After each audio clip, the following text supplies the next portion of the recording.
अपने काम की है। कल यंग्स मॉड्यूलस डिटरमाइन करने के इक्वेशन में वर्नियर स्केल इसलिए यूज की बिकॉज वर्नियर स्केल एक तो मोर प्रिसाइज है, वो डिटेल में मेजरमेंट देगी कंपेयर टू नॉर्मल स्केल। ठीक है, उसका लीस्ट काउंट कम रहेगा, तो वर्नियर स्केल का हमें एडवांटेज है। क्योंकि इलोंगेशन जो होने वाला है स्टील वायर में, वो कुछ बहुत ज्यादा नहीं होने वाला है, it will be nominal, and if that is the case हमें इस प्रकार से यूज करना पड़ेगा। ठीक है, अब देखो पॉइजन्स रेशियो हमें पता है lateral upon longitudinal. Elastic potential energy, देखो this is capital U, elastic potential energy divided by volume, मतलब इलास्टिक पोटेंशियल एनर्जी डेंसिटी या elastic potential energy per unit volume, ये हाफ वाई इंटू स्ट्रेन का square या half stress square upon Y या half stress into strain. इसका derivation Young's modulus से हमने force का रिलेशन निकाला एंड फिर वर्क डन निकाला फोर्स इनटू डिस्प्लेसमेंट। ये वर्क बॉडी में इलास्टिक पोटेंशियल एनर्जी करके स्टोर्ड होने वाला है, ऐसा कहा है। ठीक है, अब देखो हमारे पास चार चीजें हैं। कौन कौन सी चार चीजें हैं sir?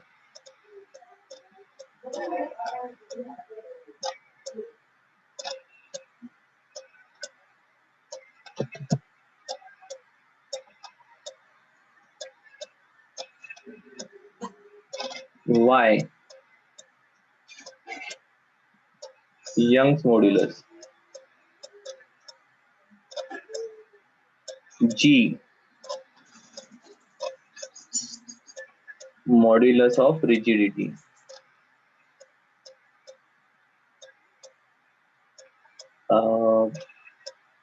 B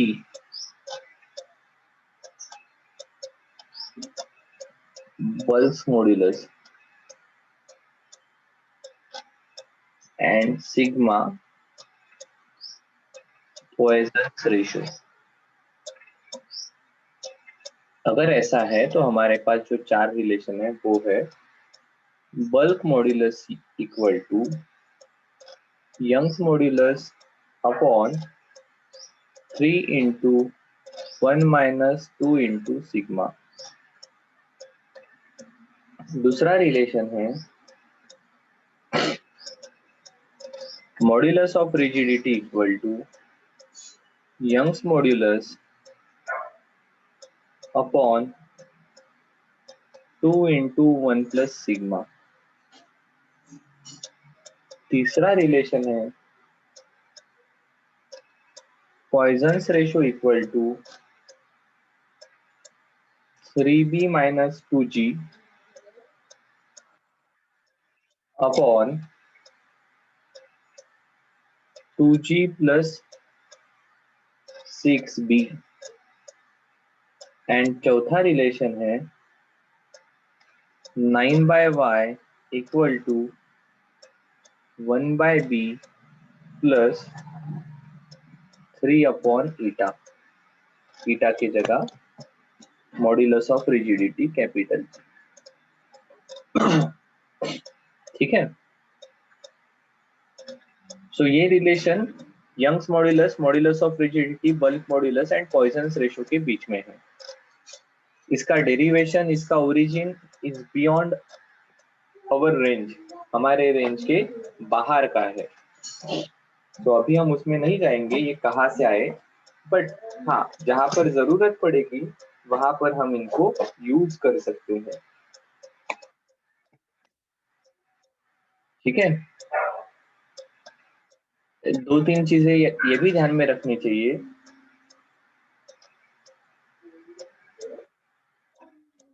Young's modulus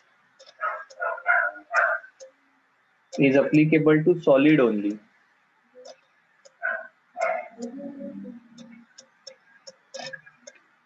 Shear modulus या modulus of rigidity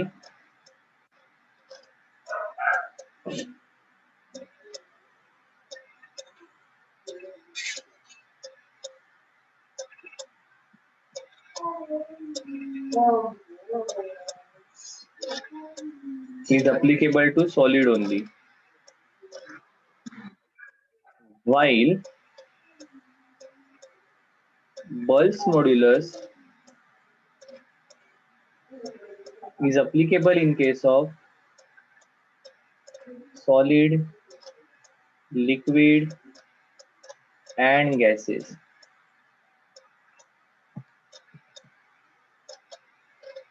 ठीक है, अब देखो अब इसका एप्लीकेशन कहां पर है?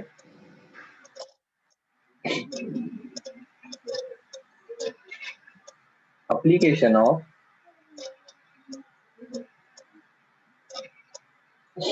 Elastic behaviour of material.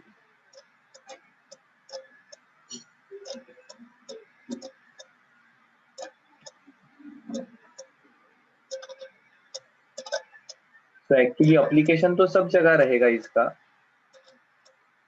ठीक है. टिपिकली इंजीनियरिंग केसेस में इसका बहुत जगह एप्लीकेशन है. हम कुछ इसके स्पेशल केसेस या लिमिटेड एग्जांपल देखने वाले हैं.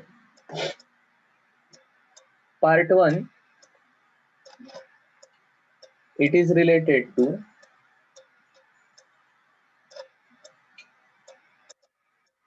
steel wire या metallic wire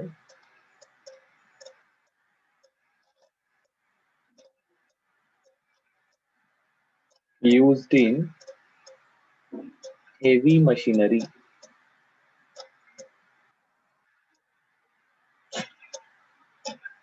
क्या आपने क्लच वायर देखी है या क्या कहेंगे हमारा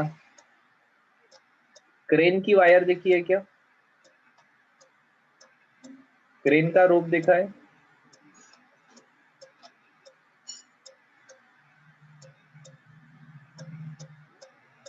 तो ये सब मेटल से बने हुए रहते हैं और काफी मोटे रहते हैं. मोटे मतलब उनका डायमीटर ज्यादा रहता है. अब देखो सर, फिर वहां पर ऐसे मल्टीपल स्ट्रैंड, छोटी छोटी मल्टीपल वायर्स एक दूसरे में ट्विस्ट करके क्यों बनाया जाता है? कंटिन्यूअस एक ही मटेरियल की वायर है तो कंटिन्यूअस एक ही रॉड बनाया तो क्या प्रॉब्लम है? तो दो इंपॉर्टेंट पार्ट है यहाँ पर. पार्ट 1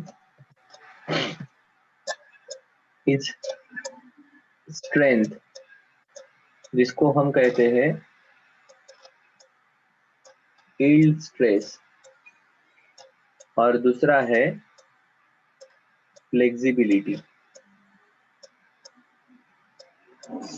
ठीक है, जैसे फॉर एग्जांपल हमारे पास एक वैल्यू है फॉर माइल्ड स्टील.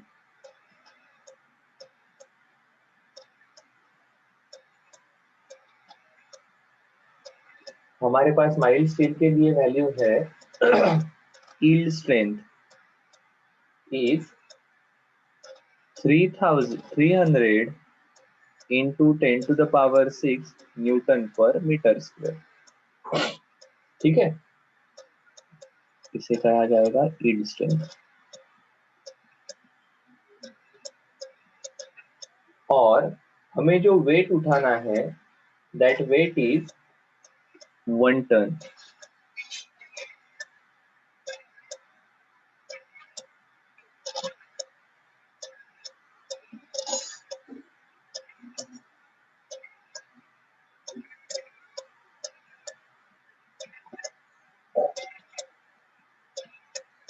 ठीक है, and if that is the case cross से हमारे पास रिलेशन है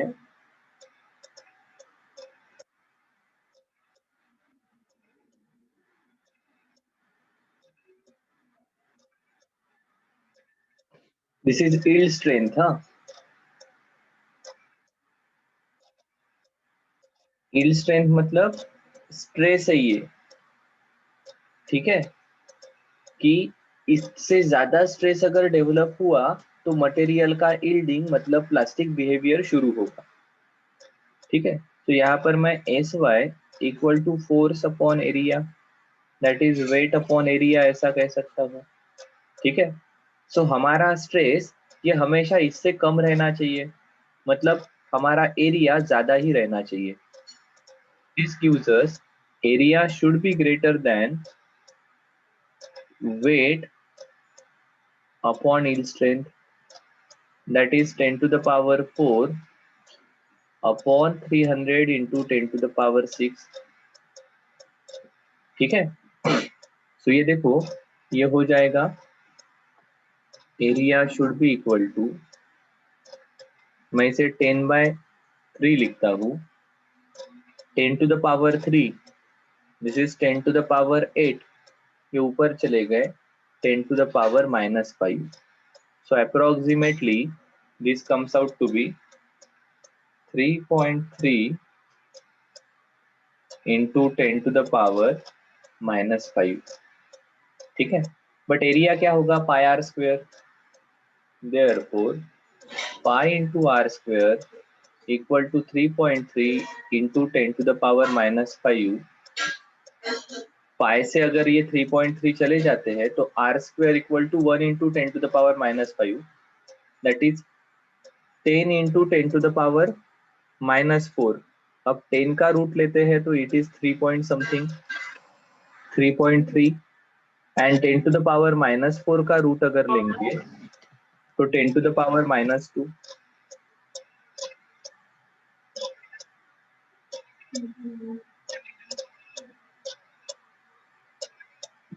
ठीक है, सो ये आ जाएगा 3.3 सेंटीमीटर। सही है क्या? अब मुझे बताओ 3.3 सेंटीमीटर का रोप, ये रोप रहेगा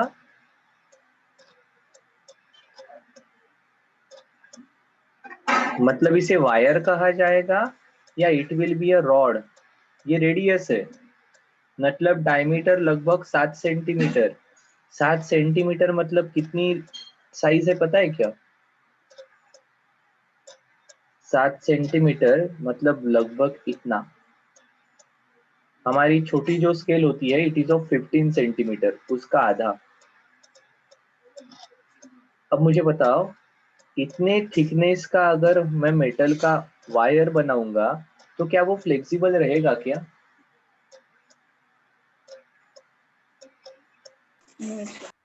रहेगा? नो सर, नो फिर no.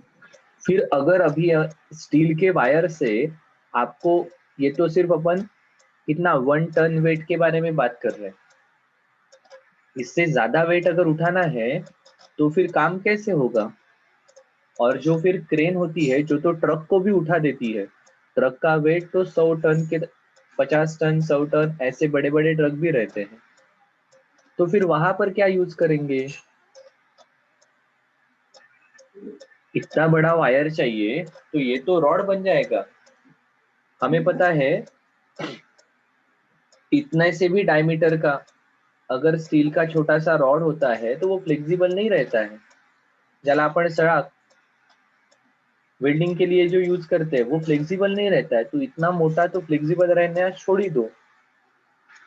This is approximately size of हमारा रेल का रूट, रेल रेल जो होती है ना पटरी, रेलवे के रूट या इलेक्ट्रिक के पोल, इलेक्ट्रिक के पोल फ्लेक्सिबल रहेंगे क्या? फिर ऐसे केस में क्या करना? सो इसलिए कंटिन्यूअस एक रॉड बनाने के जगह इस प्रकार से स्ट्रैंड यूज करते हैं। मल्टीपल स्ट्रैंड यूज करेंगे तो इससे आपको फायदा मिलेगा। क्या क्या फायदा मिलेगा? फ्लेक्सिबिलिटी भी मिलेगी, स्ट्रेंथ भी बढ़ेगी, एंड मैन्युफैक्चर करना, ट्रांसपोर्ट करना भी आसान रहेगा। क्या ध्यान में आ रहा है? ये कहाँ से डिसाइड होता है? ये डिसाइड होता है मटेरियल की इलास्टिक प्रॉपर्टीज से। आप कभी नहीं चाहोगे कि एखादा मटेरियल उसके प्लास्टिसिटी के रीजन में यूज हो, you will always want material to be used in उसकी इलास्टिक लिमिट, एंड साथ ही साथ आपको ये वायर फ्लेक्सिबल चाहिए। जैसे साइकिल का ब्रेक देखा है आपने, साइकिल के ब्रेक के अंदर भी इसी प्रकार की वायर रहती है। एडवांटेज यही है कि सिंगल वायर डाली वैसी तो उसमें फ्लेक्सिबिलिटी स्ट्रेंथ चली जाएगी, ऐसे केस में फ्लेक्सिबिलिटी स्ट्रेंथ ये मेंटेन रहेगी, मैन्युफैक्चरिंग के लिए भी आसान है, बाकी के एडवांटेजेस भी है। ठीक है, बाकी के एडवांटेजेस भी रहेंगे। क्या ध्यान में आया क्या?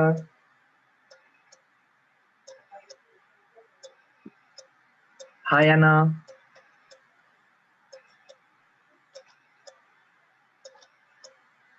Yes. पक्का? कहाँ पर एडवांटेजेस है इसका? इस प्रकार से जो कभी भी लोड बियरिंग स्ट्रक्चर है जहां पर वेट हैंडल करना है वहां पर हम इसे यूज करने वाले हैं। अब दूसरा एडवांटेज आपने देखा होगा, हमारे घर में वर्टिकल कॉलम रहेंगे और हॉरिजॉन्टल बीम रहते हैं। नीचे पार्किंग में जाकर देखो, आपको ध्यान में आएगा ये ऐसे नीचे आए हुए रहते हैं। किंवा आपला पोर्च पोर्च अगर होगा ना अपने घर में, तो पोर्च भी ये ऐसा रहेगा।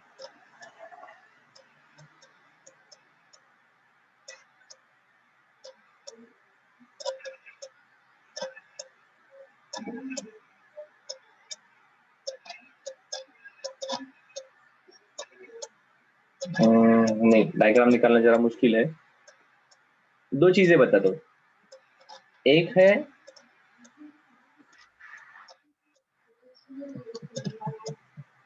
एक प्रकार के इस प्रकार से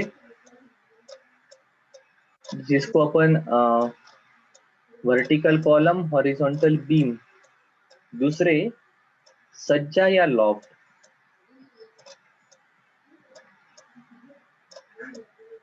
सो ये अगर दीवार है तो इस पे जो लॉफ्ट रहेगा ना ये ऐसा रहता है।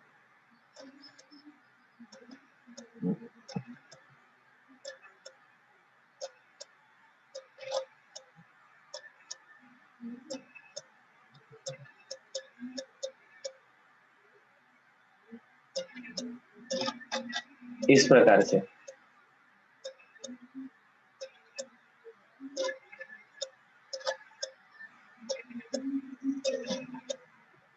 तो देखो, दो इंपॉर्टेंट चीजें यहाँ पर दिखानी है। एक,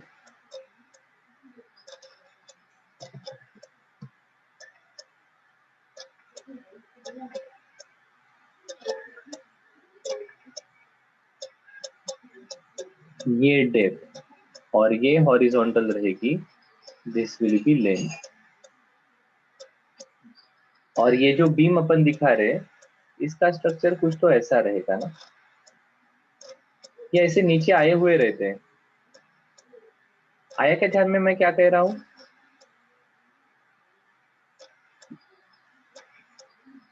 पार्किंग में अपने को जनरली दिखते हैं, या घर में भी जनरली ये जो जहां पर इस प्रकार से बीम आएंगे वहां पर अपनी दीवारें होती है, इसलिए हमें आइडेंटिफाई नहीं होगा। ठीक है, ये क्या है? ये हमारे कॉलम है।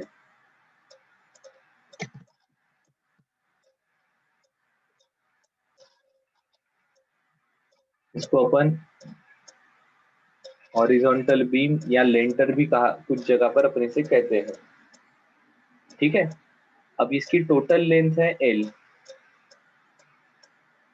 और ये अपने ओरिजिनल पोजीशन से थोड़ा सा नीचे आ रहा है, तो ये जो डिफ्लेक्शन है ना ये रहेगी इसकी डेप्थ D। ठीक है, तो ये जो डिफ्लेक्शन है, ये डिफ्लेक्शन का रिलेशन आता है W into L cube upon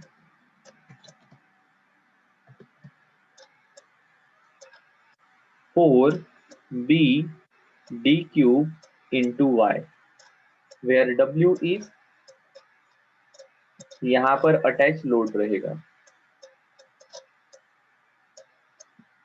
तो देखो ये जो डिफ्लेक्शन रहेगा ये कब बढ़ेगा, अगर लोड बढ़ेगा तो, या इसकी लेंथ बढ़ेगी तो। और लेंथ में भी देखो it is proportional to power of 3, cubic power of length. Deflection कम करना है तो क्या करना पड़ेगा, तो it is inversely proportional to B, ये ब्रेड्थ, वाई यंग्स मॉड्यूलस, या ये जो इसकी डेप्थ है जिसको अपन थिकनेस कह सकते हैं, थिकनेस का क्यूब। अब किस, आप चाहोगे कि ये लेंथ ज्यादा से ज्यादा हो, आप चाहोगे क्या अपने घर में बीच में ही कॉलम आ जाएगा, रूम के बीच में कॉलम आ जाएगा, नहीं, अपन बड़ा हॉल बना रहे, आप चाहोगे क्या इसके बीच में कॉलम रहे, नहीं सर हम तो ऐसा नहीं चाहेंगे। इसलिए आप चाहोगे कि this should be at end, मोठा हॉल पाहिजे, बड़ा हॉल चाहिए। If that is the case, आप चाहोगे कि एल शुड बी मैक्सिमम रहे, एल बड़ा रहे, हॉल रूम ये बड़ी चाहिए ऐसी आपकी इच्छा रहेगी। If that is the case, आप एल को कम नहीं कर सकते हो। फिर हमारे पास क्या ऑप्शन है, यंग्स मॉड्यूलस। अब मटेरियल तो चेंज नहीं कर सकते हैं, मटेरियल सस्ता भी चाहिए, टिकाऊ भी चाहिए, सभी प्रॉपर्टी भी चाहिए, तो अपना मटेरियल फिक्स रहेगा, 4 कांस्टेंट है। फिर हमारे पास दो ही ऑप्शन है, एक बी बढ़ाओ या डी बढ़ाओ, क्योंकि बी बढ़ा या डी बढ़ा तो ये डिफ्लेक्शन कम होने वाला है, आप चाहोगे कि ये डिफ्लेक्शन कम से कम रहे, ठीक है। सो आप बी को बढ़ाओगे या डी को बढ़ाओगे,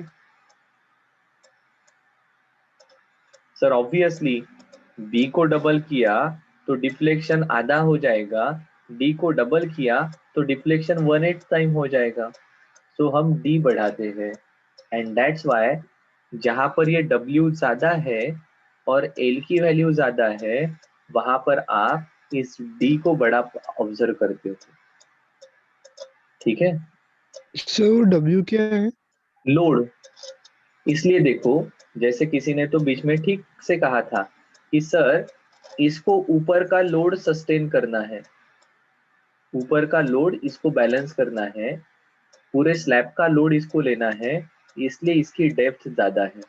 वाइल इसके पास कुछ लोड रहने वाला है क्या, नहीं। इस सीढ़ी के ऊपर बहुत ज्यादा कोई कंस्ट्रक्शन वगैरह बिल्डिंग बनाने वाला है क्या, नहीं।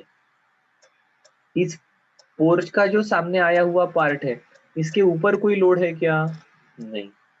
तो इसलिए यहाँ पर लोड कम होने के कारण इन केसेस में आपको इसके डिफ्लेक्शन की चिंता नहीं है। बट यहाँ पर एक तो ये स्पैन ज्यादा है, देखो ये स्पैन ज्यादा है, एल ज्यादा है और ऊपर का लोड भी ज्यादा रहेगा।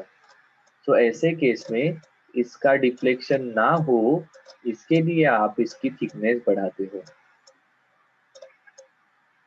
बाकी स्लैब का ऐसा प्रॉब्लम नहीं है क्योंकि इसका पूरा लोड इस बीम के थ्रू नीचे आने वाला है, इसका डिफ्लेक्शन ना हो इसके लिए आपको इसे ऐसा बनाना पड़ेगा। The same thing is with loft. अब इसके ऊपर अपन कुछ बहुत ज्यादा वजन रखते हैं क्या, स्लैब के वेट के कंपेरेटिवली इसके ऊपर अपने घर का एडिशनल सामान ही रहने वाला है, इसके ऊपर कुछ ट्रक भी ऊपर का पूरा वेट ऐसा नहीं रहने वाला है। तो यहाँ पर वेट कम होने के कारण हमें डिफ्लेक्शन का टेंशन, इसलिए इसकी थिकनेस आप कम रखते हो। यहाँ पर पूरे स्लैब का वेट इस बीम के थ्रू एक्ट होने वाला है, इसके लिए आप इसकी थिकनेस ज्यादा रखते हो। इसलिए छोटे घर के कंपैरेटिवली कॉम्प्लेक्स जो है फ्लैट सिस्टम अगर रहेगी तो वहां पर आप देखोगे कि इसके बीम ज्यादा नीचे आए हुए रहेंगे। किसी फ्लैट सिस्टम के पार्किंग में जाकर देखो, आपको तुरंत ये ध्यान में आएगा, ग्राउंड फ्लोर पर नीचे उनका पार्किंग रहता है, यू विल इजीली ऑब्जर्व कि इस प्रकार से ये बीम नीचे आए हुए हैं। क्या ध्यान में आ रहा है? आंसर बिल्कुल सही है। The same is the reason railway के रूट, रेलवे के जो रेल रहते हैं वो इस शेप के नहीं रहते, वो कुछ तो इस प्रकार से आई शेप के रहते हैं। ठीक है, इसका कंस्ट्रक्शन इसलिए ऐसा होता है सो दैट इनफ लोड ये बैलेंस भी करे, साथ ही साथ मटेरियल भी कम लगे, क्योंकि मटेरियल ज्यादा लगेगा तो इसका वेट एंड कॉस्ट बढ़ जाएगी, आपको वो कॉस्ट भी कम करनी है, साथ ही साथ वेट ट्रांसमिशन और बैलेंस वो भी देखना है। इसलिए ऐसे जगह पर आप आई बीम जैसे सेक्शन देखोगे, इनको कहा जाता है आई बीम। ठीक है, सीधा का सीधा रखा तो there is high probability of something called as buckling, इसका शेप इस प्रकार से बकल हो सकता है, ऐसा ना हो इसके लिए आप इसके ऊपर इस प्रकार से आई बीम रखते हैं।